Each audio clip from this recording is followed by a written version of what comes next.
Hello everyone, welcome to Mastura classes. आज हम देखेंगे एनसीईआरटी 11th क्लास की ज्योग्राफी का थर्ड यूनिट, जिसमें हम देखेंगे जलवायु, वनस्पति एवं मृदा। इस इकाई में हम देखेंगे मौसम एवं जलवायु। जो भी हमारे भारत की जलवायु है, जो भी मौसम है, उसके बारे में हम इसमें समझेंगे किस प्रकार से हमारे भारत में मानसूनी पवनें वगैरह चलती हैं। तो ये हमारा जलवायु वाला चैप्टर है।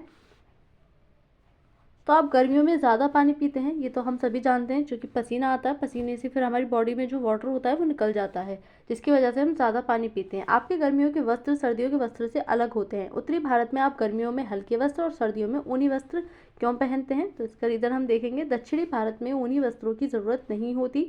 उत्तर पूर्वी राज्यों में पहाड़ियों को छोड़कर सर्दियाँ मृदु होती हैं। विभिन्न ऋतुओं में मौसम की दिशाओं में भिन्नता पाई जाती है। यह भिन्नता मौसम के तत्वों, तापमान, वायुदाब, पवनों की दिशा एवं गति, आर्द्रता और वर्षण इत्यादि में परिवर्तन से आती है। जो सारी कैरेक्टर यहाँ पर होते हैं, तापमान, वायुदाब, पवनों की दिशा जो होती है, आर्द्रता वगैरह, इस सब से हमें अपने जो हमारा जलवायु होता है, जो मौसम होता है, उसमें परिवर्तन देखने को मिलता है। मौसम वायुमंडल की क्षणिक अवस्था है, जबकि जलवायु का तात्पर्य अपेक्षाकृत लंबे समय की मौसम की दिशाओं के औसत से होता है। यानी कि जो जलवायु होती है उसका टाइम पीरियड ज़्यादा होता है। समथिंग 35 साल के जो एवरेज होता है, उसमें किस तरह की जो मौसम रहे हैं उसको निकाल करके उसको हम जलवायु कहते हैं। जबकि मौसम दिन प्रतिदिन का बदलने वाला जो मौसम होता है उसको हम कहते हैं। यानी कि हम कभी देखते हैं किसी दिन गर्मी ज़्यादा होती है, किसी दिन सर्दी ज़्यादा होती है, तो वो मौसम होता है। मौसम जल्दी जल्दी बदलता है, जैसे एक दिन में या एक सप्ताह में, परंतु जलवायु बदलाव 50 अथवा इससे भी अधिक वर्षों के अंतर्गत में यह आता है। तो अपनी पहले की कक्षाओं में आप मानसून के बारे में पढ़ चुके हैं। पहले भी हमने मानसून के बारे में देखा था। आपको मानसून शब्द का अर्थ भी पता है, जो कि मानसून से लिया गया है। मानसून से अभिप्राय ऐसी जलवायु से है जिसमें ऋतु के अनुसार पवनों की दिशा में उत्क्रमण हो जाता है। भारत की जलवायु उष्ण मानसूनी है, चूंकि उष्ण क्षेत्र में आ रहा है। उष्ण क्षेत्र कौन सा होता है? जो कि 0 डिग्री से लेकर के नॉर्थ की तरफ 23.5 तक, और जो हमारा दक्षिण तरफ 23.5 है, यहाँ पर जो मध्य वाला क्षेत्र होता है इनके, वो होता है हमारा उष्णकटिबंधीय क्षेत्र, जो कि हमारा भारत इसी क्षेत्र में आता है, जो दक्षिणी एवं दक्षिण पूर्वी एशिया में पाई जाती है। तो मानसून जलवायु में एकरूपता एवं विविधता किस प्रकार है? मानसून पवनों की व्यवस्था भारत और दक्षिण पूर्व एशिया के बीच एकता को बल प्रदान करती है। मानसून जलवायु की व्यापक एकता के इस दृष्टिकोण से किसी को भी जलवायु की प्रादेशिक भिन्नताओं की उपेक्षा नहीं करनी चाहिए। यही भिन्नता भारत के विभिन्न प्रदेशों के मौसम और जलवायु को एक रूप से अलग करती है। उदाहरण के लिए दक्षिण में केरल तथा तमिलनाडु की जलवायु उत्तर में उत्तर प्रदेश तथा बिहार की जलवायु से अलग है। हमें अलग एक पूरे भारत में ही अलग अलग जो जलवायु हैं वो देखने को मिलती हैं, फिर भी इन सभी राज्यों की जलवायु मानसून प्रकार की है। भारत की जलवायु में अनेक प्रादेशिक भिन्नताएं हैं, जिन्हें पवनों के प्रतिरूप, तापक्रम और वर्षा ऋतुओं की लय तथा आर्द्रता एवं शुष्कता की मात्रा में भिन्नता के रूप में देखा जा सकता है। इन प्रादेशिक विविधताओं का जलवायु के उपवर्गों के रूप में वर्णन किया जा सकता है। तो अब हम तापमान, पवनों तथा वर्षण, इन प्रादेशिक विविधताओं का जरा गौर से अवलोकन करेंगे। इन सब के बारे में हम इसमें देखेंगे डीप में जा करके। तो गर्मियों में पश्चिमी मरुस्थल में तापक्रम कई बार 55 डिग्री सेल्सियस को स्पर्श कर जाता है। जो मरुस्थलीय वाला भाग होता है, चूंकि यहाँ पर वर्षा नहीं होती है, यहाँ पर जो तापमान है वो बहुत ज़्यादा तेज़ी से सूखता है, मरुस्थल वाला क्षेत्र, तो यहाँ पर का जो तापमान है वो बहुत तेज़ बढ़ता है। जबकि सर्दियों में लेह के आसपास का तापमान -45 डिग्री सेल्सियस तक गिर जाता है। लेह है लद्दाख की राजधानी, जहाँ पर सबसे ज़्यादा सर्दी हमें देखने को मिलती है पूरे भारत में। राजस्थान के चुरू जिले में जून के महीने के किसी एक दिन का तापमान 50 डिग्री सेल्सियस अथवा इससे अधिक हो जाता है, जबकि उसी दिन अरुणाचल प्रदेश के तवांग जिले में तापमान मुश्किल से 19 डिग्री सेल्सियस तक ही पहुँच पाता है। एक तो ये पूर्वी वाला क्षेत्र है और ऊंचाई पर है, पहाड़ी इलाका है, तो यहाँ पर जो तापमान है वो ज़्यादा नहीं हो पाता है। दिसंबर की किसी रात में लद्दाख के द्रास में रात का तापमान -45 डिग्री सेल्सियस तक गिर जाता है, जबकि उसी रात को तिरुवनंतपुरम, चेन्नई में तापमान 20 डिग्री सेल्सियस या 22 डिग्री सेल्सियस तक रहता है। इसका कारण होता है क्योंकि जहाँ समुद्र वाला क्षेत्र होता है, समुद्र के आसपास वाला क्षेत्र होता है, तो वहाँ पर ना तापमान ज़्यादा तेजी से बढ़ता है और ना ही ज़्यादा जल्दी जो है गिरता है। वहाँ पर मीडियम टाइप का ही तापमान बना रहता है। उपयुक्त उदाहरण पुष्टि करते हैं कि भारत में एक स्थान से दूसरे स्थान पर तथा एक क्षेत्र से दूसरे क्षेत्र के तापमान में ऋतुवत अंतर पाए जाते हैं। इतना ही नहीं, यदि हम किसी एक स्थान के 24 घंटे का तापमान दर्ज करें तो उसमें भी भिन्नताएं कम प्रभावशाली प्रतीत नहीं होती हैं। उदाहरणतः केरल और अंडमान द्वीप समूह ने दिन और रात के तापमान में मुश्किल से 7 डिग्री सेल्सियस या 8 डिग्री सेल्सियस का ही अंतर देखने को मिलता है। किंतु थार मरुस्थल में यदि दिन का तापमान 50 डिग्री सेल्सियस हो जाता है तो वहीं रात का तापमान 20 डिग्री सेल्सियस से 15 डिग्री से 20 डिग्री सेल्सियस तक पहुंच जाता है। इसका कारण यही है, जो रेत होता है मरुस्थल वाला क्षेत्र, मरुस्थल बहुत जल्दी से तापमान को सोखता भी है और उसकी ऊर्जा को वापस निकाल भी देता है। इसीलिए जो मरुस्थल वाला क्षेत्र है, खासतौर से जैसे हमारा थार का रेगिस्तान है राजस्थान में, तो यहाँ पर दिन का तापमान 50 प्लस पर पहुँच जाता है, रात का तापमान 15-20 तक पहुँच जाता है। तो अब हम वर्षा की प्रादेशिक विविधताओं को देखें। हिमालय में वर्षा मुख्यतः हिमपात के रूप में होती है, चूँकि यहाँ पर जो टेम्परेचर है वो बहुत कम होता है, जिसकी वजह से यह हिमपात होता है। पानी के रूप में वर्षा नहीं होती, हिम के रूप में यानी कि बर्फ के रूप में होती है।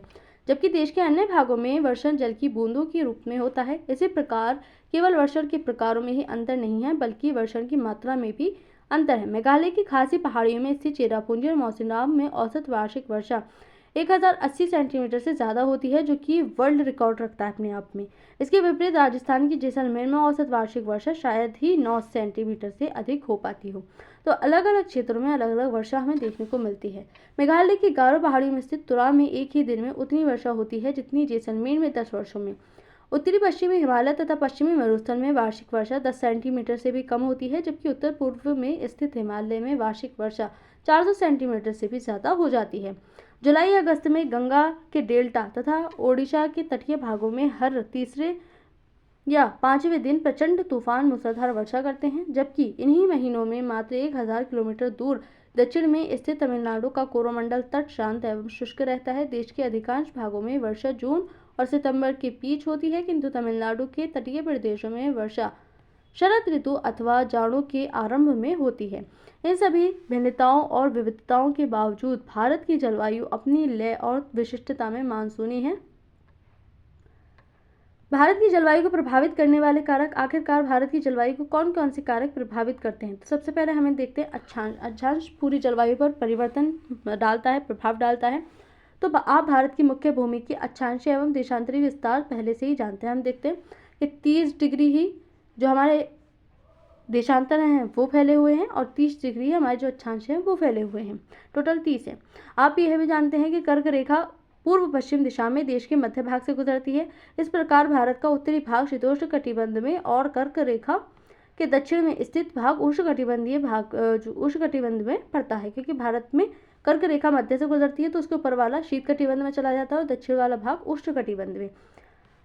उष्णकटिबंध भूमध्य रेखा के अधिक निकट होने के कारण सारा साल ऊंचे तापमान तथा कम दैनिक और वार्षिक तापांतर का अनुभव करता है। कर्क रेखा से उत्तर में स्थित भाग में भूमध्य रेखा से दूर होने के कारण उच्च दैनिक तथा वार्षिक तापांतर के साथ विषम जलवायु पाई जाती है। यहाँ पर हिमालय पर्वत का प्रभाव हमारे भारत में की जो मानसून है, जो जलवायु है, उस पर प्रभाव डालता है हिमालय पर्वत। तो उत्तर में ऊंचा हिमालय अपने सभी विस्तारों के साथ एक प्रभावी जलवायु विभाजक की भूमिका निभाता है। यह ऊंची पर्वत श्रृंखला महाद्वीपीय उपमहाद्वीप को उत्तरी पवनों से अभेद्य सुरक्षा प्रदान करती है। जमा देने वाली ये ठंडी पवनें उत्तरी ध्रुव रेखा के निकट पैदा होती हैं और मध्य तथा पूर्वी एशिया में आर पार बहती हैं।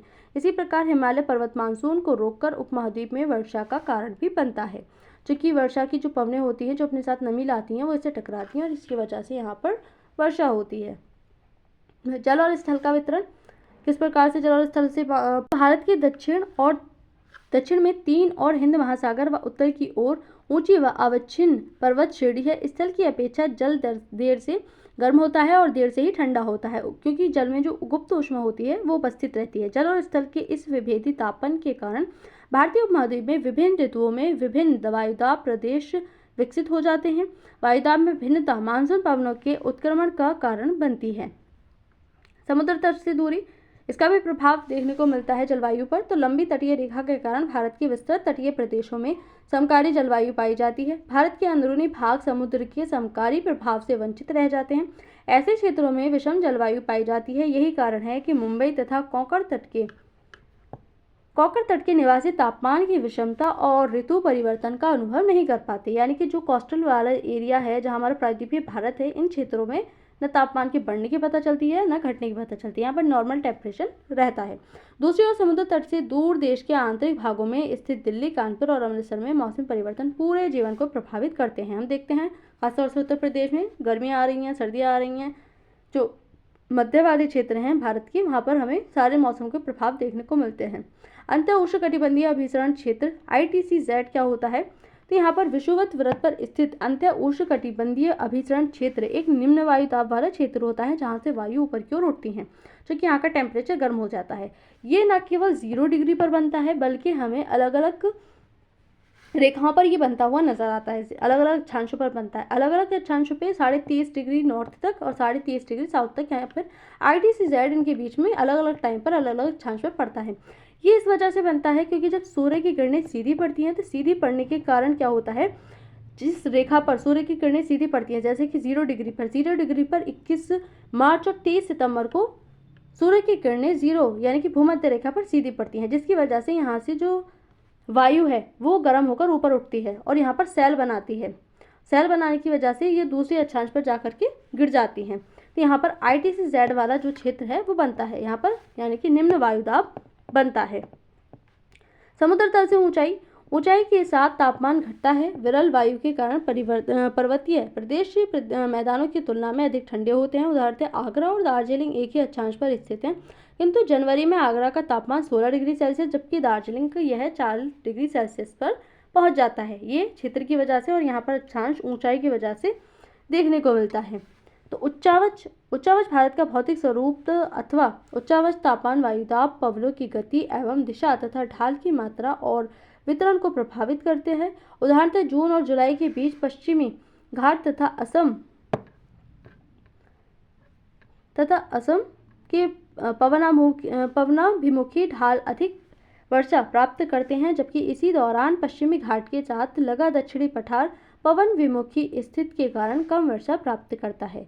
भारतीय मानसून की प्रकृति कैसी है? तो भारतीय मानसून एक सुपरिचित जलवायु घटक है, परंतु उसके बारे में बहुत कम जानकारी उपलब्ध है। सदियों से होते आ रहे परीक्षणों के बावजूद मानसून आज भी वैज्ञानिकों के लिए पहेली बनी हुई है। मानसून की सही प्रकृति व उसके कारणों को जानने के लिए अनेक प्रकार किए गए हैं, किंतु अब तक कोई भी एक सिद्धांत इसे पूरी तरह से स्पष्ट नहीं कर पाया। पिछले कुछ दिनों में इसका तोड़ तब सामने आया जब मानसून का अध्ययन क्षेत्रीय स्तर की बजाय भूमंडलीय स्तर पर किया गया। अब यहाँ पर भारत को प्रभावित करने वाली एक होती है एल नीनो, इसमें की एक प्रकार की होती है ला नीना, एक होती है एल नीनो। तो एल नीनो एक जटिल मौसम तंत्र है जो हर 5 या 10 साल बाद जो है फिर से लौट करके आता है। एल नीनो से सूखा व बाढ़ की संभावनाएं अलग अलग क्षेत्रों पर देखने को मिलती है। कहीं बाढ़ आती है इससे, तो कहीं पर सूखा पड़ जाता है। ये जो होती है वायुमंडल महासागर दोनों को ही, ये दोनों परिघटनाएं इसमें शामिल होती हैं। पूर्वी प्रशांत महासागर में ये पेरू के तट के निकट उष्ण समुद्री धारा के रूप में यानी कि गर्म धारा के रूप में चलती है। इससे भारतीय सहित अन्य स्थान भी प्रभावित होते हैं। एल नीनो भूमध्य उष्ण समुद्री धारा का विस्तार मात्र है जो अस्थायी रूप से ठंडी पेरुवियन अथवा हम्बोल्ट धारा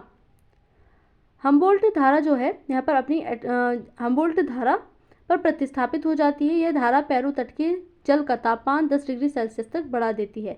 इसके निम्नलिखित परिणाम हो सकते हैं कौन कौन से? तो भूमंडलीय वायुमंडलीय परिसंचरण में विकृति हो सकती है, समुद्री जल के वाष्पन में अनियमितता, प्लवक की मात्रा में कमी जिससे समुद्र में मछलियों की संख्या भी घट सकती है। जो प्लवक होता है, प्लवक को खाती हैं मछलियाँ, जिनको खाने के लिए मछलियाँ ऊपर आती हैं। तो यहाँ पर इससे क्या होगा, जब प्लवक की कमी हो जाएगी तो मछलियों को भोजन ही नहीं मिलेगा, तो मछलियों भी जो है भूख से मरने लगेंगी, यानी कि मछलियों की जो कमी है वो यहाँ पर देखने को मिलती है। तो एल नीनो का शाब्दिक अर्थ होता है बालक ईसा, क्योंकि यह धारा दिसंबर के महीने में क्रिसमस के आसपास पर ही देखने को मिलती है। पेरू दक्षिणी गोलार्ध में, जो कि दिसंबर गर्मी का महीना होता है, तो भारत में मानसून की लंबी अवधि के पूर्वानुमान के लिए एल नीनो का उपयोग होता है। सन 1990 से 91 में एल नीनो का प्रचंड रूप देखने को मिला था। इसके कारण देश के अधिकतर भागों में मानसून के आगमन से 5 से 12 दिनों की देरी हो गई थी। जो मानसून है उसमें परिवर्तन देखने को मिलता है, जो हमारी पूरी कृषि को प्रभावित करता है, चूंकि जो भारत है वो कृषि प्रधान देश है। भारतीय दक्षिण पश्चिम मानसून के आगमन की सामान्य स्थितियाँ जो तिथियाँ होती है वो किस तरह की होती हैं? तो जो हमारा पश्चिमी वाला मानसून है वो किस तरह से आता है? ये हमारे जो अरब सागर है, अरब सागर से भारत में दक्षिण पश्चिम मानसून आता हुआ दिखाई देता है। 1 जून से यहाँ पर एंट्री होती है बिल्कुल दक्षिण वाले क्षेत्र में भारत के, फिर 5 जून तक मध्य तक पहुँचता है, फिर 10 जून तक जो दिल्ली वाला और जो हमारा पूर्वी वाला उत्तर प्रदेश है वहाँ पर जाकर के एंटर करता है। फिर जो मध्य प्रदेश बिहार वाला क्षेत्र वहाँ पर एंटर कर जाता है। 15 जून को और भी जो उत्तर प्रदेश वाला क्षेत्र वहाँ पर एंटर कर जाता है। और फिर यहाँ पर ये जाकर के 1 जुलाई जो है 1 जुलाई में गुजरात वाले क्षेत्र में और जो हमारा पंजाब वाला क्षेत्र है वहाँ पर चला जाता है। और 15 जुलाई में बिल्कुल तरते टाइम जो राजस्थान है राजस्थान वाले क्षेत्र में चला जाता है और इसी प्रकार से लौटता भी है। तो दक्षिण एशियाई क्षेत्रों में वर्षा के कारणों का व्यवस्थित अध्ययन मानसून के कारणों को समझने में सहायता करता है। इसके कुछ विशेष पक्ष इस प्रकार है: मानसून का आरंभ तथा उसका स्थल की ओर बढ़ना, मानसून की विच्छेद। तो मानसून का आरंभ किस प्रकार से होता है? तो 19वीं सदी के अंत में यह व्याख्या की गई थी कि गर्मी के महीनों में स्थल और समुद्र का विभेदी तापन मानसून पवनों के उपमहाद्वीप की ओर चलने के लिए मंच तैयार करता है। अप्रैल मई के महीनों में जब सूर्य कर्क पर लंबवत चमकता है तो हिंद महासागर के उत्तर में स्थित विशाल भूखंड अत्यधिक गर्म हो जाता है। इसके परिणाम स्वरूप उपमहाद्वीप के उत्तर पश्चिमी भाग पर एक गहन न्यून दाब क्षेत्र विकसित हो जाता है, क्योंकि भूखंड के दक्षिण में हिंद महासागर अपेक्षाकृत धीरे धीरे गर्म होता है। निम्न वायुदाब केंद्र विषुवत रेखा के उस पार से दक्षिण पूर्वी सामान्य गर्मी सन्मार्गी पवनों को आकर्षित कर लेता है। इन दिशाओं में अंतः उष्णकटिबंधीय अभिसरण क्षेत्र उत्तर की ओर स्थानांतरित हो जाता है। इस प्रकार दक्षिण पश्चिमी मानसून पवनों को दक्षिण पूर्वी सन्मार्गी पवनों के विस्तार के रूप में देखा जा सकता है, जो भूमध्य रेखा को पार करके भारतीय उपमहाद्वीप की ओर विक्षेपित हो जाता है। ये पवनें भूमध्य रेखा को 40 पूर्वी तथा 60 पूर्वी देशांतर रेखाओं के बीच पार करती हैं। अंतः उष्णकटिबंधीय अभिसरण क्षेत्र की स्थिति में परिवर्तन का संबंध हिमालय के दक्षिण में उत्तरी मैदान के उत्तर से पश्चिम जेट प्रवाह द्वारा अपनी स्थिति के प्रत्यावर्तन से भी है, क्योंकि पश्चिमी जेट प्रवाह के इस क्षेत्र से खिसकते ही दक्षिण भारत में 15 उत्तर अक्षांश और अक्षांश पर पूर्वी जेट प्रवाह विकसित हो जाता है। इसी पूर्वी जेट प्रवाह को भारत में मानसून के प्रस्फोट के लिए भी जिम्मेदार माना जाता है। तो मानसून का भारत में प्रवेश दक्षिण पश्चिमी मानसून केरल तट पर 1 जून को पहुंचता है और शीघ्र ही 10 और 13 जून के बीच ये आर्द्र पवनें मुंबई व कोलकाता तक पहुंच जाती हैं। मध्य जुलाई तक संपूर्ण उपमहाद्वीप दक्षिण पश्चिम मानसून के प्रभावाधीन हो जाता है। मानसून में विच्छेद की बात करें किस प्रकार से होता है, तो दक्षिण पश्चिम मानसून काल में एक बार कुछ दिनों तक वर्षा होने के बाद यदि 1, 2 या कई सप्ताह तक वर्षा ना हो तो इसे मानसून विच्छेद कहा जाता है। यानी कि विच्छेद का मतलब होता है कि रुकावट पैदा कर देना। तो इसी तरह से मानसून विच्छेद होता है, जब वर्षा वगैरह नहीं होती है तो उसको मानसून विच्छेद कहते हैं। ये विच्छेद विभिन्न क्षेत्रों में विभिन्न कारणों से होते हैं, अलग अलग कारण होते हैं अलग अलग क्षेत्रों में। तो कौन कौन से होते हैं? उत्तरी भारत के विशाल मैदान में मानसून का विच्छेद उष्णकटिबंधीय चक्रवातों की संख्या कम हो जाने से और अंतः उष्णकटिबंधीय अभिसरण क्षेत्र की स्थिति में बदलाव आने से होता है। पश्चिमी तट पर मानसून विच्छेद तब होता है जब आर्द्र पवनें तट के समानांतर बहने लगे। राजस्थान में मानसून विच्छेद तब होता है जब वायुमंडल के निम्न स्तरों पर तापमान की विलोमता वर्षा करने वाले आर्द्र पवनों को ऊपर उठने से रोक देती है। तो मानसून का निर्वर्तन किस प्रकार होता है? मानसून के पीछे हटने लौट जाने को मानसून का निर्वर्तन कहा जाता है। यानी कि जब मानसून लौट करके जाता है तो उसको निर्वर्तन कहते हैं। सितंबर के आरंभ से उत्तर पश्चिमी भारत की मानसून पीछे हटने लगती है और मध्य अक्टूबर तक यह दक्षिणी भारत को छोड़ शेष समस्त भारत में निवर्तित हो जाती है। लौटती हुई मानसून पवनें बंगाल की खाड़ी से जलवाष्प ग्रहण करके उत्तर पूर्वी मानसून के रूप में तमिलनाडु में वर्षा करती हैं। ऋतुओं की लय, तो भारत की जलवायु दशाओं को उसके वार्षिक ऋतु चक्र के माध्यम से सर्वश्रेष्ठ ढंग से व्यक्त किया जा सकता है। मौसम वैज्ञानिक वर्ष को निम्नलिखित 4 ऋतुओं में बांटते हैं। कौन कौन से? तो शीत ऋतु, ग्रीष्म ऋतु, दक्षिण पश्चिम मानसून की ऋतु और मानसून के निर्वर्तन की ऋतु। मानसून के निर्वर्तन की यानी कि जब मानसून लौट करके जाता है। तो शीत ऋतु की अगर हम बात करें, इसमें हमें देखने को मिलता है तापमान। आमतौर पर उत्तरी भारत में शीत ऋतु नवंबर के मध्य से आरंभ होती है। उत्तरी मैदान में जनवरी और फरवरी सर्वाधिक ठंडे महीने होते हैं। उत्तरी भारत में जो मैदान होता है, मैदानी भाग में जनवरी और फरवरी काफ़ी ठंडे महीने होते हैं। इस समय उत्तरी भारत के अधिकांश भागों में औसत दैनिक तापमान 21 डिग्री सेल्सियस से कम रहता है। चूँकि जो सूर्य होता है वो दक्षिणी गोलार्ध की तरफ, या हम कहेंगे जो पृथ्वी होती है वो दक्षिणी गोलार्ध की तरफ से सूर्य की तरफ जो किरणें होती हैं वहाँ पर सीधी पड़ती है। रात्रि का तापमान काफ़ी कम हो जाता है, जो पंजाब और राजस्थान में हिमांक 0 डिग्री सेल्सियस से नीचे चला जाता है। इस ऋतु में उत्तरी भारत में अधिक ठंड पड़ने लगती है। मुख्य रूप से 3 इसके कारण बताए जाते हैं। तो पंजाब, हरियाणा और राजस्थान जैसे राज्य समुद्र के समकारी प्रभाव से दूर स्थित होने के कारण महाद्वीपीय जलवायु का अनुभव भी करते हैं। निकटवर्ती हिमालय की श्रेणियों में हिमताप के कारण शीतलहर की स्थिति उत्पन्न हो जाती है और फरवरी के आसपास कैस्पियन सागर और तुर्कमेनिस्तान की ठंडी पवनें उत्तरी भारत में शीतलहर ला देती हैं। ऐसे अवसरों पर देश के उत्तर पश्चिमी भागों में पाला व कोहरा भी देखने को मिलता है। मानसून को किस प्रकार से समझ सकते हैं? तो मानसून का स्वभाव एवं रचना तंत्र संसार के विभिन्न भागों में स्थल महासागरों तथा ऊपरी वायुमंडल के एकत्रित मौसम संबंधी आंकड़ों के आधार पर समझा जाता है। पूर्वी प्रशांत महासागर में स्थित फ्रेंच पॉलिनेशिया के ताहिती लगभग 18 दक्षिण तथा 149 पश्चिम तथा हिंद महासागर में ऑस्ट्रेलिया के पूर्वी भाग में स्थित पोर्ट डार्विन 12-30 दक्षिण तथा 131 पूर्व के बीच पाए जाने वाले वायुदाब का अंतर मापकर मानसून की तीव्रता के बारे में पूर्वानुमान लगाया जा सकता है। भारत का मौसम विभाग 16 कारकों मापदंडों के आधार पर मानसून के संभावित व्यवहार के बारे में काफी समय का पूर्वानुमान लगाता है। तो यहाँ प्रायद्वीपीय भारत में कोई निश्चित शीत ऋतु नहीं होती है। तटीय भागों में समुद्र के समकारी प्रभाव तथा भूमध्य रेखा की निकटता के कारण ऋतु के अनुसार तापमान के वितरण प्रतिरूप में शायद ही कोई बदलाव आता हो। अगर हम उदाहरण देखें इसका, तो तिरुवनंतपुरम में जनवरी का माध्य अधिकतम तापमान 31 डिग्री सेल्सियस तक रहता है, जबकि जून में यह 29.5 डिग्री सेल्सियस तक पाया जाता है। पश्चिमी घाट की पहाड़ियों पर तापमान अपेक्षाकृत कम पाया जाता है। वायुदाब तथा पवनों की अगर बात करें तो दिसंबर के अंत तक 22 दिसंबर सूर्य दक्षिणी गोलार्ध में मकर रेखा पर सीधा चमकता है। इस ऋतु में मौसम की विशेषता उत्तरी मैदान में एक क्षीण उच्च वायुदाब का विकसित होना है। दक्षिणी भारत में वायुदाब उतना अधिक नहीं होता। 1019 मिलीबार तथा 1013 मिलीबार की संभार रेखाएं उत्तर पश्चिमी भारत तथा सुदूर दक्षिण से होकर गुजरती हैं। परिणाम स्वरूप उत्तर पश्चिमी उच्च वायुदाब क्षेत्र से दक्षिण में हिंद महासागर पर स्थित निम्न वायुदाब क्षेत्र की ओर पवनें चलना आरंभ कर देती हैं। कम दाब प्रवणता के कारण 3 से 5 किलोमीटर प्रति घंटा की दर से मंद गति की पवनें चलने लगती हैं।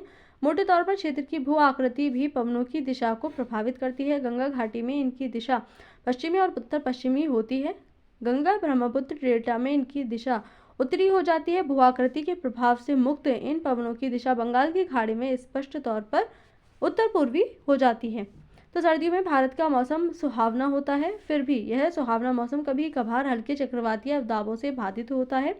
पश्चिमी विक्षोभ कहे जाने वाले ये चक्रवात पूर्वी भूमध्य सागर पर उत्पन्न होते हैं और पूर्व की ओर चलते हुए पश्चिमी एशिया के ईरान, अफगानिस्तान तथा पाकिस्तान को पार करके भारत के उत्तर पश्चिमी भागों में पहुंचते हैं। मार्ग में उत्तर में कैस्पियन सागर तथा दक्षिण में ईरान की खाड़ी से गुजरते समय इन चक्रवातों की आर्द्रता में संवर्धन हो जाता है। पश्चिमी जेट प्रवाह इन अवदाबों को भारत की ओर उन्मुख करने में भूमिका देखने को मिलती है, जिससे भारत में भारी बारिश यहाँ पर देखने को मिलती है। वर्षा, तो शीतकालीन मानसून पवनें स्थल से समुद्र की ओर चलने के कारण वर्षा नहीं करती, क्योंकि एक तो इनमें नमी केवल नाम मात्र की होती है। दूसरे स्थल पर वर्षण के कारण इन पवनों का तापमान बढ़ जाता है, जिससे वर्षा होने की संभावना निरस्त हो जाती है। अतः शीत ऋतु में अधिकांश भारत में वर्षा नहीं होती। यहाँ पर जो शीत ऋतु होती है यानी कि सर्दियों में भारत में कम वर्षा देखने को मिलती है। अपवाद स्वरूप कुछ क्षेत्रों में शीत ऋतु में वर्षा होती है। उत्तर पश्चिमी भारत में भूमध्य सागर से आने वाले कुछ क्षीण शीतोष्ण कटिबंधीय चक्रवात पंजाब, हरियाणा, दिल्ली तथा पश्चिमी उत्तर प्रदेश में कुछ वर्षा करते हैं। कम मात्रा में होते हुए भी यह शीतकालीन वर्षा भारत में रबी की फसल के लिए उपयोगी होती है। लघु हिमालय में वर्षा हिमपात के रूप में होती है। यह वही हिम है जो गर्मियों के महीनों में हिमालय से निकलने वाली नदियों में जल के प्रवाह को निरंतर बनाए रखती है। वर्षा की मात्रा मैदानों में पश्चिम से पूर्व की ओर तथा पर्वतों में उत्तर से दक्षिण की ओर घटती जाती है। दिल्ली में सर्दियों की औसत वर्षा 53 मिलीमीटर होती है, जो पंजाब और बिहार के बीच में यह वर्षा 18 से 25 मिलीमीटर के बीच में रहती है। तो कभी कभी देश के मध्य भागों एवं दक्षिणी प्रायद्वीप के उत्तर भागों में भी कुछ शीतकालीन वर्षा हो जाती है। जाड़े के महीनों में भारत के उत्तरी पूर्वी भाग में स्थित अरुणाचल प्रदेश तथा असम में भी 25 से 50 मिलीमीटर तक वर्षा होती है। उत्तर पूर्वी मानसून पवनें अक्टूबर से नवंबर के बीच बंगाल की खाड़ी को पार करते समय नमी ग्रहण कर लेती है और तमिलनाडु, दक्षिण आंध्र प्रदेश, दक्षिण पूर्वी कर्नाटक तथा दक्षिण पूर्वी केरल में झंझावात वर्षा यहाँ पर देखने को मिलती है। ग्रीष्म ऋतु तापमान मार्च में सूर्य के कर्क रेखा की ओर आभासी बढ़त के साथ ही अप्रैल, मई, जून में उत्तर भारत में स्पष्ट रूप से ग्रीष्म ऋतु होती है। भारत के अधिकांश भागों में तापमान 30 डिग्री से 32 डिग्री सेल्सियस तक यहाँ पर देखने को मिलता है। मार्च में दक्कन पठार पर दिन का अधिकतम तापमान 38 डिग्री सेल्सियस हो जाता है, जबकि अप्रैल में गुजरात और मध्य प्रदेश में यह तापमान 38 डिग्री सेल्सियस से 43 डिग्री सेल्सियस के बीच पाया जाता है। मई में ताप की यह पेटी और अधिक उत्तर में खिसक जाती है, जिससे देश के उत्तर पश्चिमी भागों में 48 डिग्री सेल्सियस के आसपास तापमान का होना असामान्य बात नहीं है। दक्षिणी भारत में ग्रीष्म ऋतु मृदु होती है तथा उत्तरी भारत जैसी प्रखर नहीं होती। दक्षिणी भारत की प्रायद्वीपीय स्थिति, समुद्र के समकारी प्रभाव के कारण यहाँ के तापमान को उत्तरी भारत में प्रचलित तापमानों से नीचे रखती है। अतः दक्षिण में तापमान 26 डिग्री सेल्सियस से 32 डिग्री सेल्सियस के बीच रहता है। पश्चिमी घाट की पहाड़ियों के कुछ क्षेत्रों में ऊंचाई के कारण तापमान 25 डिग्री सेल्सियस से कम रहता है। तटीय भागों में तापमान क्षेत्रीय तट के समानांतर उत्तर दक्षिण दिशा में फैली हैं, जो प्रमाणित करती हैं कि तापमान उत्तरी भारत से दक्षिणी भारत की ओर न बढ़कर तटों से भीतर की ओर बढ़ता है। गर्मी के महीनों में औसत न्यूनतम दैनिक तापमान भी काफ़ी ऊंचा रहता है और यह 26 डिग्री सेल्सियस से शायद ही कभी नीचे जाता हो। वायुदाब और पवनें देश के आधे उत्तरी भारत भाग में ग्रीष्म ऋतु में अधिक गर्मी और गिरता हुआ वायुदाब पाया जाता है। उपमहाद्वीप के गर्म हो जाने के कारण जुलाई में अंत्य उष्णकटिबंधीय विसरण क्षेत्र उत्तर की ओर खिसककर लगभग 25 डिग्री उत्तरी अक्षांश रेखा पर स्थित हो जाता है। मोटे तौर पर यह निम्न दाब की लंबाईमान मानसून द्रोणी उत्तर पश्चिम में थार मरुस्थल से पूर्व और दक्षिण पूर्व में पटना और छत्तीसगढ़ पठार तक विस्तृत होती है। अंत्य उष्णकटिबंधीय विसरण क्षेत्र की स्थिति पवनों के धरातलीय संचरण को आकर्षित करती है, जिनकी दिशा पश्चिमी तट, पश्चिम बंगाल के तट तथा बांग्लादेश के साथ दक्षिणी पश्चिमी होती है। उत्तरी बंगाल और बिहार में इन पवनों की दिशा पूर्वी और दक्षिणी पूर्वी होती है।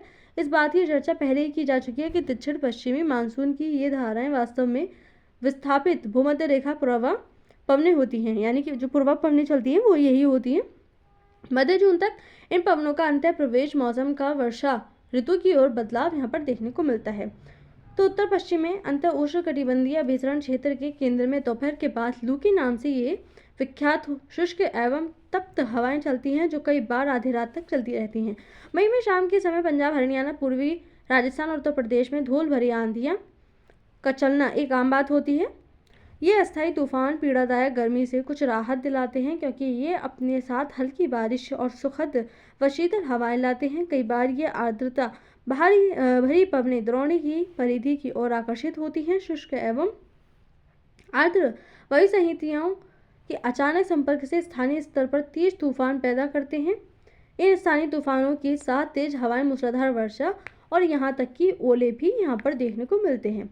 ग्रीष्म ऋतु में आने वाले कुछ तूफान प्रसिद्ध स्थानीय तूफान होते हैं, जैसे कि आम्रवर्षा। ग्रीष्म ऋतु के खत्म होते होते पूर्व मानसून बौछारें होती हैं। पूर्वी पवनें जो होती हैं, पूर्वी मानसून आता है यहाँ पर, जो केरल व तटीय कर्नाटक में एक आम बात होती है। स्थानीय तौर पर इस तूफानी वर्षा को आम्रवर्षा कहा जाता है, क्योंकि आमों की जो फसल है उसको जल्दी पका देती है। फूलों वाली बौछार होती है। इस वर्षा में से केरल व निकटवर्ती कहवा उत्पादक क्षेत्रों में कहवा के फूल यहाँ पर खिलने लग जाते हैं। इस वाली फूलों की बौछार के बाद काल वैसाखी यहाँ पर आती है। असम और पश्चिम बंगाल में वैसाख के महीने में शाम को चलने वाली भयंकर विनाशकारी वर्षा युक्त पवनें होती हैं। इनकी कुख्यात प्रकृति का अंदाजा इनके स्थानीय नाम काल वैसाखी से लगाया जा सकता है, जिसका अर्थ होता है बैसाख के महीने में आने वाली तबाही। चाय, पटसन व चावल के लिए पवनें अच्छी हैं। असम में इन तूफानों को बारदौली छीड़ा कहा जाता है। लू उत्तरी मैदान में पंजाब से बिहार तक चलने वाली शुष्क व गर्म व पीड़ादायक पवनें होती हैं। दिल्ली और पटना के बीच इनकी तीव्रता अधिक होती है, जिससे अलग अलग बीमारी देखने को मिलती है। लू काफ़ी खतरनाक होती है, जो शरीर को बहुत नुकसान पहुंचाती है।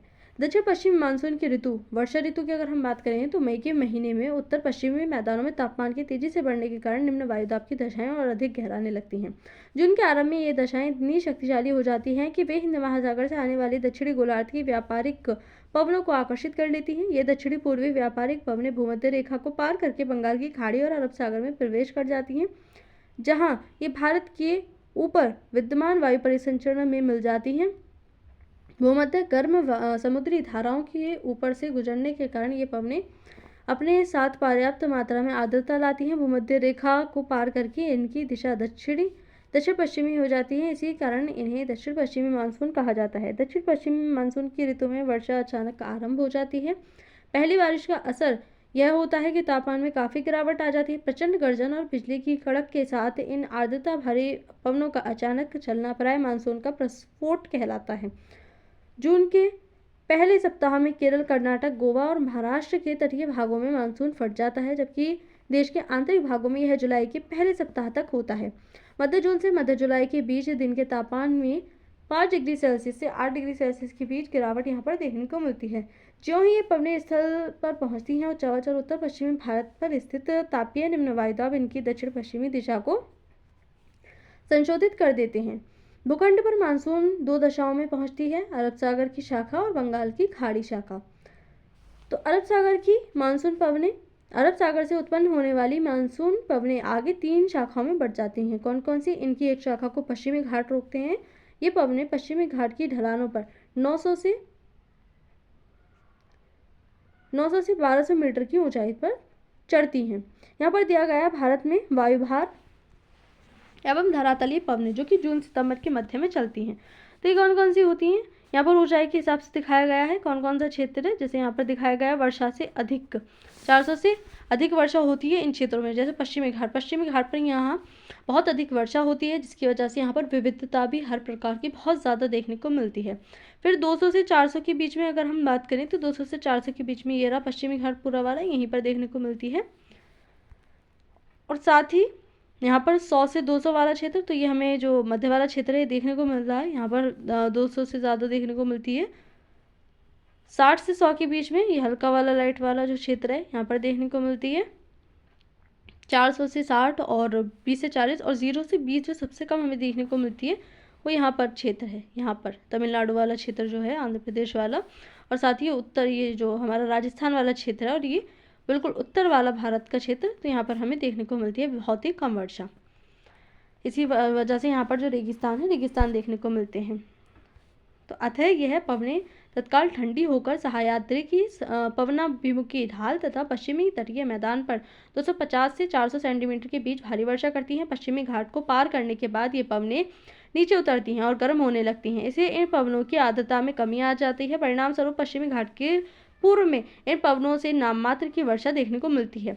कम वर्षा का यह क्षेत्र वृष्टि छाया क्षेत्र कहलाता है। जहाँ पर वर्षा नहीं होती है और एक क्षेत्र में हो जाती है तो उसको जहाँ पर नहीं होती है वृष्टि छाया क्षेत्र कहते हैं।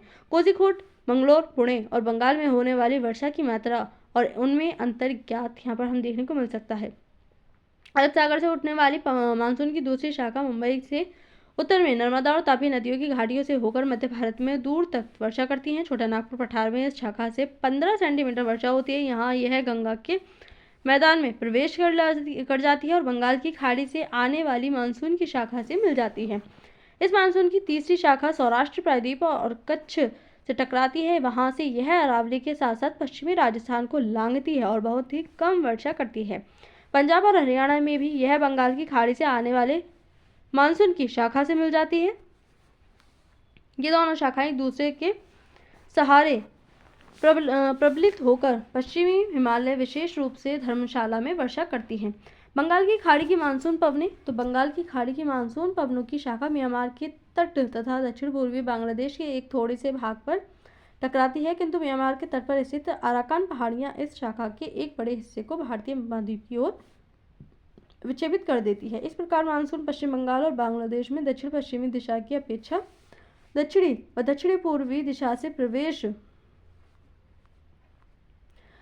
करती है। यहाँ से यह शाखा हिमालय पर्वत तथा भारत के उत्तर पश्चिम में स्थित तापीय निम्नदाब के प्रभावाधीन 2 भागों में बढ़ जाती है। इसकी एक शाखा गंगा के मैदान के साथ साथ पश्चिम की ओर बढ़ती है और पंजाब के मैदान तक पहुंचती है। इसकी दूसरी शाखा उत्तर व उत्तर पूर्व में ब्रह्मपुत्र घाटी में बढ़ती है। यह शाखा वहां विस्तृत क्षेत्रों में वर्षा करती है। इसकी एक उपशाखा मेघालय में स्थित गारो और खासी की पहाड़ियों से टकराती है। खासी पहाड़ियों के शिखर पर स्थित मौसिनराम विश्व की सर्वाधिक औसत वार्षिक वर्षा प्राप्त करता है, जो मौसिनराम मेघालय में विश्व में सबसे ज्यादा वर्षा वाला स्थान है। तो यहाँ पर तमिलनाडु तट पर की खाड़ी की मानसून पवनों के समानांतर पड़ता है। यह दक्षिण पश्चिमी मानसून के अरब सागर शाखा के वृष्टि छाया क्षेत्र में स्थित है। तो मानसून के निर्वर्तन की ऋतु अक्टूबर और नवंबर के महीनों को मानसून के निर्वर्तन की ऋतु कहा जाता है। सितंबर के अंत में सूर्य के दक्षिणायन होने की स्थिति में गंगा के मैदान पर स्थित निम्न वायुदाब की द्रोणी भी दक्षिण की ओर खिसकना आरंभ कर देती है। इससे दक्षिण पश्चिमी मानसून कमजोर पड़ने लगता है। मानसून सितंबर के पहले सप्ताह में पश्चिमी राजस्थान से लौटता है।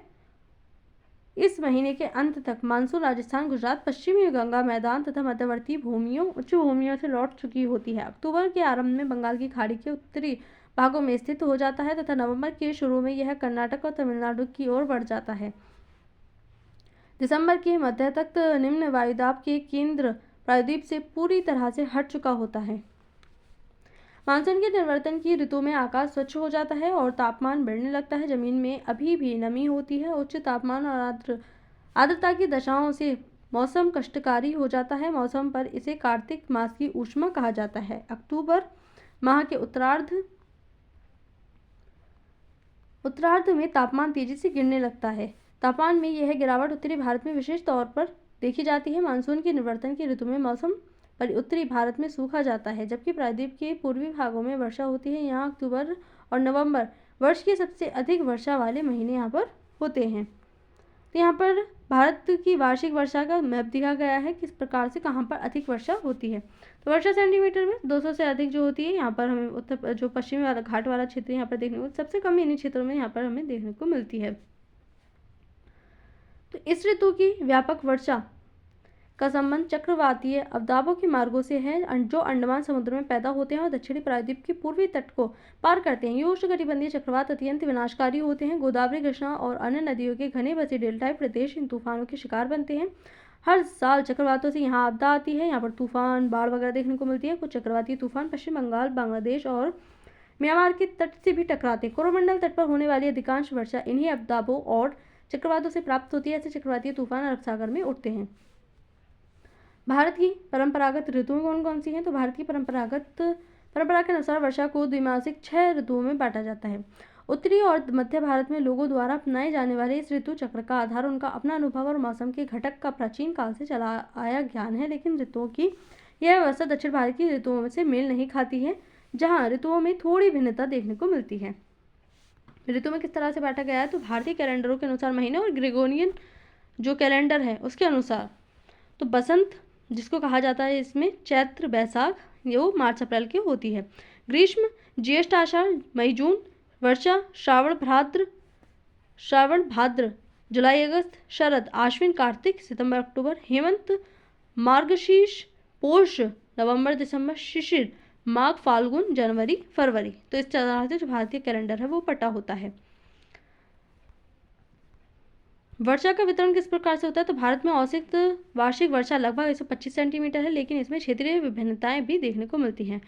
अधिक वर्षा वाले क्षेत्र अधिक वर्षा पश्चिमी तट पश्चिमी घाट, उत्तर पूर्वी के उप हिमालय क्षेत्र तथा मेघालय की पहाड़ियों पर होती है। यहाँ वर्षा 200 सेंटीमीटर से अधिक होती है। खासी और जयंतिया पहाड़ियों के कुछ भागों में 100 सेंटीमीटर से भी अधिक वर्षा होती है। ब्रह्मपुत्र घाटी तथा निकटवर्ती पहाड़ियों पर वर्षा 200 सेंटीमीटर से भी कम देखने को मिलती है। मध्यम वर्षा के क्षेत्र तो गुजरात के दक्षिणी भाग, पूर्वी तमिलनाडु, ओडिशा सहित उत्तर पूर्वी प्रायद्वीप, झारखंड, बिहार, पूर्वी मध्य प्रदेश, उप हिमालय के साथ संलग्न गंगा का उत्तरी मैदान, कछार घाटी और मणिपुर में वर्षा 100 से 200 सेंटीमीटर के बीच होती है। न्यून वर्षा के क्षेत्र तो पश्चिमी उत्तर प्रदेश, दिल्ली, हरियाणा, पंजाब, जम्मू व कश्मीर, पूर्वी राजस्थान, गुजरात तथा दक्कन के पठार पर वर्षा 50 से 100 सेंटीमीटर के बीच होती है। अपर्याप्त वर्षा के क्षेत्र प्रायद्वीप के कुछ भागों, विशेष रूप से आंध्र प्रदेश, कर्नाटक और महाराष्ट्र में, लद्दाख और पश्चिमी राजस्थान के अधिकतर भागों में 50 सेंटीमीटर से भी कम वर्षा यहाँ पर देखने को मिलती है। हिमपात हिमालय क्षेत्रों तक सीमित रहता है। मानचित्र का अवलोकन करते हुए वर्षा का प्रारूप यहाँ पर हम देख सकते हैं। मानसून और भारत का आर्थिक जीवन तो मानसून वह धुरी है जिस पर समस्त भारत का जीवन चक्र घूमता है, क्योंकि भारत की 64% जनता भरण पोषण के लिए खेती पर निर्भर करती है, जो मुख्यतः दक्षिण पश्चिमी मानसून पर आधारित है। तो हिमालय प्रदेशों के अतिरिक्त शेष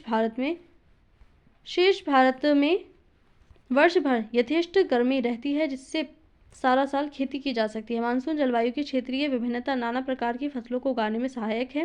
वर्षा की परिवर्तनीय देश के कुछ भागों में सूखा अथवा बाढ़ का कारण यहाँ पर बनती हुई दिखाई देती है। भारत में कृषि की समृद्धि वर्षा के सही समय पर आने तथा उसके पर्याप्त वितरित होने पर निर्भर करती है। यदि वर्षा नहीं होती तो कृषि पर इसका बुरा प्रभाव देखने को मिलता है, विशेष रूप से उन क्षेत्रों में जहां सिंचाई के साधन विकसित नहीं होते हैं। मानसून का अचानक प्रस्फोट देश के व्यापक क्षेत्रों में मृदा अपरदन की समस्या उत्पन्न कर देता है। उत्तर भारत में शीतोष्णकटिबंधीय चक्रवातों द्वारा होने वाली शीतकालीन वर्षा रबी की फसलों के लिए अत्यंत लाभकारी सिद्ध होती है। भारत की जलवायु की क्षेत्रीय विभिन्नता भोजन, वस्त्र और आवासों की विविधता में उजागर यहाँ पर होती है। भूमंडलीय तापमान की बात करें तो आप जानते हैं कि परिवर्तन प्रकृति का नियम है, यानी कि परिवर्तन होता रहता है। भूतकाल में जलवायु में भी वो भूमंडलीय एवं स्थानीय स्तर पर परिवर्तन हुए हैं। जलवायु में परिवर्तन आज भी हो रहे हैं, किंतु ये परिवर्तन अगोचर हैं। अनेक भूवैज्ञानिक साक्ष्य बताते हैं कि एक समय पृथ्वी के विशाल भाग बर्फ से ढके थे। आपने भूमंडलीय तापन पर विवाद सुना अथवा पढ़ा होगा। प्राकृतिक कारकों के अतिरिक्त भूमंडलीय तापन के बड़े पैमाने पर औद्योगिकरण तथा वायुमंडल में प्रदूषणकारी गैसों की वृद्धि जैसी मानवीय क्रियाएं भी महत्वपूर्ण उत्तरदायी कारक हैं। भूमंडलीय तापन की चर्चा करते समय आपने हरित गृह प्रभाव के बारे में भी सुना होगा। विश्व के तापमान में काफी वृद्धि हो रही है। मानवीय क्रियाओं द्वारा उत्पन्न कार्बन डाइऑक्साइड की वृद्धि चिंता का मुख्य कारण है। जीवाश्म ईंधनों के जलने से वायुमंडल में इस गैस की मात्रा क्रमशः बढ़ रही है। कुछ अन्य गैसें जैसे मीथेन, क्लोरोफ्लोरोकार्बन, ओजोन और नाइट्रस ऑक्साइड वायुमंडल में अल्प मात्रा में विद्यमान है। इन्हें तथा कार्बन डाइऑक्साइड को हरित गृह गैसें कहते हैं। कार्बन डाइऑक्साइड की तुलना में अन्य 4 गैसें दीर्घ तरंगी विकिरण का ज्यादा अच्छी तरह से अवशोषण करती हैं, इसीलिए हरित गृह प्रभाव को बढ़ाने में उनका अधिक योगदान होता है। इन्हीं के प्रभाव से पृथ्वी का तापमान भी बढ़ रहा है। जो हरित गैसें होती हैं, जो ग्रीन हाउस गैस प्रभाव है, वो हमें देखने को मिलता है। विगत 150 वर्षों में पृथ्वी की सतह का औसत वार्षिक तापमान बढ़ा है। ऐसा अनुमान है कि सन 2100 में भूमंडलीय तापमान में लगभग 2 डिग्री सेल्सियस की वृद्धि हो जाएगी। तापमान की इस वृद्धि से ये अन्य परिवर्तन भी देखने को मिलेंगे। इनमें से एक है गर्मी के कारण हिमानियों और समुद्री बर्फ के पिघलने से समुद्र तल का ऊंचा होना।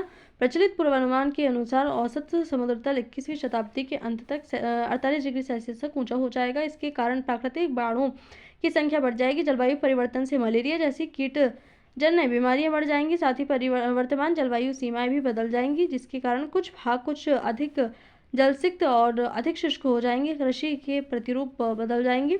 जनसंख्या और पारितंत्र में भी परिवर्तन यहाँ पर देखने को मिलेगा। तो यहाँ पर हमें इतनी सारी चीज़ों में जो परिवर्तन है वो तापमान के बदलने के कारण देखने को मिलेगा। तो हमने यहाँ पर देखा जलवायु के बारे में। तो आज के इस चैप्टर में इतना ही। Thank you.